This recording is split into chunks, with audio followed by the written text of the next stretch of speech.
आज के वीडियो की कहानी आपके हृदय को झकझोर के रख देगी। यह स्टोरी 11 से 13 साल की 1400 बच्चियों की कहानी है जिन्हें पाकिस्तानी मुल्क के लोगों ने सिलसिलेवार तरीके से 6 वर्षों तक सेक्स डॉल की तरह इस्तेमाल किया। तो दोस्तों, आगे बढ़ने से पहले वीडियो को लाइक जरूर कर लीजिए तथा चैनल को सब्सक्राइब कर लीजिए। आइए जानते हैं क्या थी कहानी।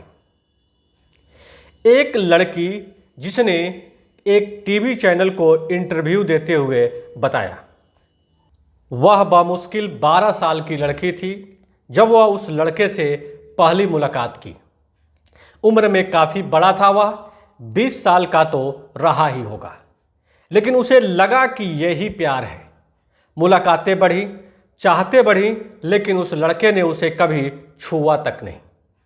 उसके साथ वह कई लोगों से मिली, खूब बातें की, पार्टियां की, फिर धीरे धीरे खाने पीने का दायरा बढ़ा। ड्रग्स, सिगरेट और शराब उन पार्टियों का हिस्सा बनने लगे, लेकिन उसे यही समझाया गया कि बड़े होने के लिए यह सब करना जरूरी है।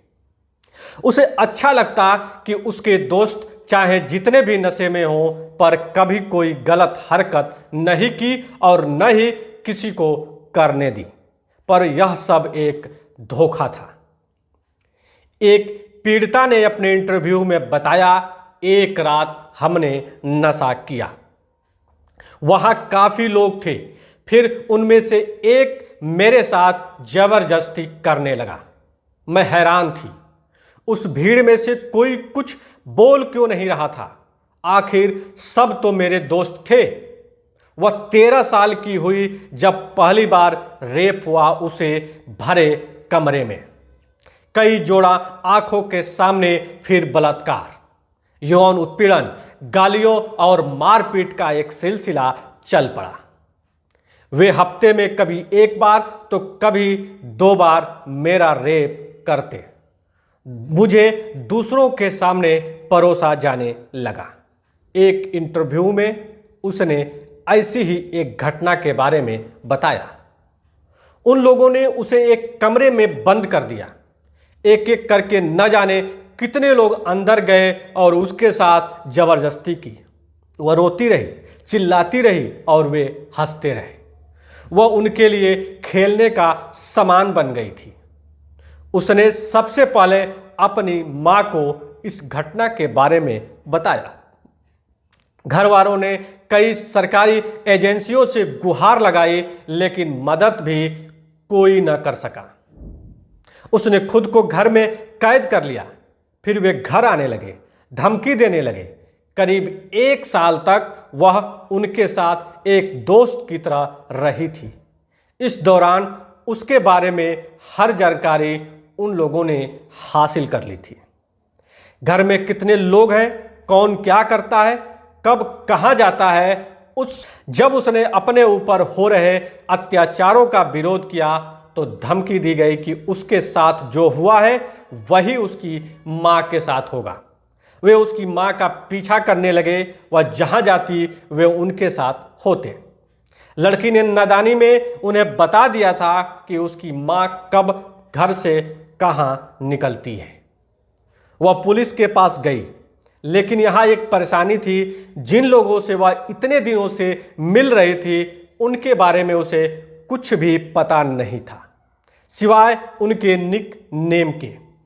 फिर भी उसने सबूत के तौर पर पुलिस को वे कपड़े दिए जो उसके खुद पर हुई ज्यादती के दौरान उसने पहन रखे थे। पुलिस ने वे सबूत भी खो दिए। अब उसके पास अपनी बात करने का कोई जरिया नहीं था। तब उसके माता पिता को लगा कि अब इस दलदल से बाहर निकलना है तो यह घर और देश छोड़ना होगा।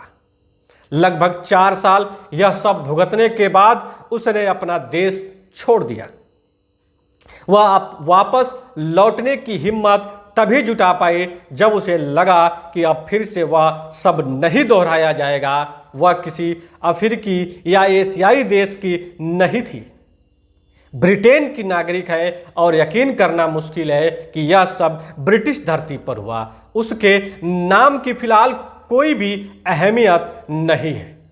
बस इतना समझिए कि वह उन 1400 बच्चियों में से एक थी जिन्हें यह सब भुगतना पड़ा। यह हकीकत है इंग्लैंड के दक्षिण यॉर्क शहर के रोदरहैम शहर की। ब्रिटिश इतिहास का सबसे बड़ा बाल यौन उत्पीड़न कांड हुआ था यहाँ। संगठित तरीके से पूरे शहर में अंग्रेज बच्चियों को निशाना बनाया गया।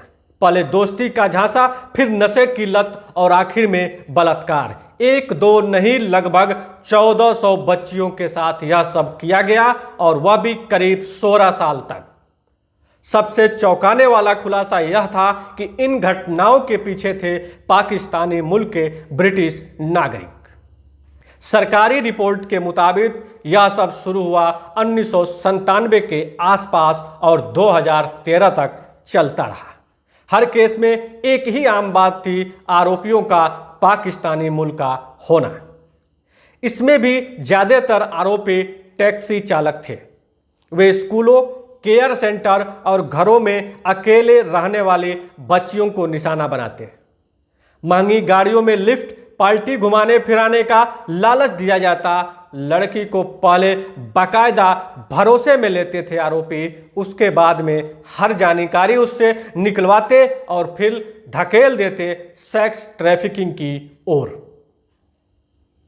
सबसे पहले ब्रिटेन के अखबार द टाइम्स के एक रिपोर्टर एंड्रयू नॉरफॉक ने 2013 में रॉदरहैम की इन घटनाओं का खुलासा किया।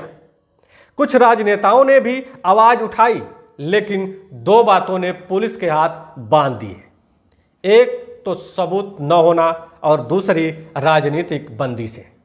पुलिस प्रशासन के हाथ यह जानकारी लग चुकी थी कि इन अपराधों के पीछे पाकिस्तानी हैं, लेकिन रंग भेद के आरोपों से जूझ रही पुलिस ने कोई भी कदम उठाने से परहेज किया। पहला डर यह था कि अगर एशियाई मूल के लोगों पर बच्चों से बलात्कार जैसे आरोप लगाए गए तो राजनीतिक विवाद खड़ा हो सकता है। काले गोरे के भेद को लेकर ब्रिटिश पुलिस पर पहले ही अंगुलियां उठ चुकी थी। ऐसे में रॉदरहैम की पुलिस और दूसरे अफसर कोई जोखिम नहीं लेना चाहते थे। उन्हें यह भी डर था कि कार्रवाई होने पर दो समुदायों के बीच तनाव हो सकता है, सामाजिक ताना बाना बिगड़ सकता है। नतीजा यह निकला कि एक तरह से पाकिस्तानियों को मनमानी करने की छूट मिल गई।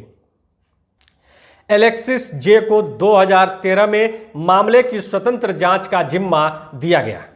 वह स्कॉटिश सरकार की चीफ सोशल एडवाइजरी भी जिम्मेदारी निभा चुकी थी। उन्होंने अपनी रिपोर्ट में बताया कि किस तरह शुरुआती वर्षों में मामले सामने आने के बावजूद पुलिस ने आंखें मूंद ली। ऐसा लगा मानो वह न्याय की इच्छुक ही नहीं। उन्होंने एक वाकये का जिक्र किया है कि काफी तैयारी के बाद एक लड़की सबूत देने को तैयार हुई, लेकिन पुलिस स्टेशन पहुंचने से पहले ही उसके मोबाइल पर एक मैसेज आया। मैसेज भेजा था उन्हीं लोगों ने जिन्होंने इतने दिनों तक उसका रेप किया। उन लोगों ने खुलेआम धमकी दी थी कि उस लड़की की छोटी बहन उनके पास है। बताने की जरूरत नहीं कि वे सबूत फिर कभी पुलिस के पास नहीं पहुंचे। नेताओं को डर था सियासी नुकसान का। पुलिस अपनी छवि को लेकर परेशान थी।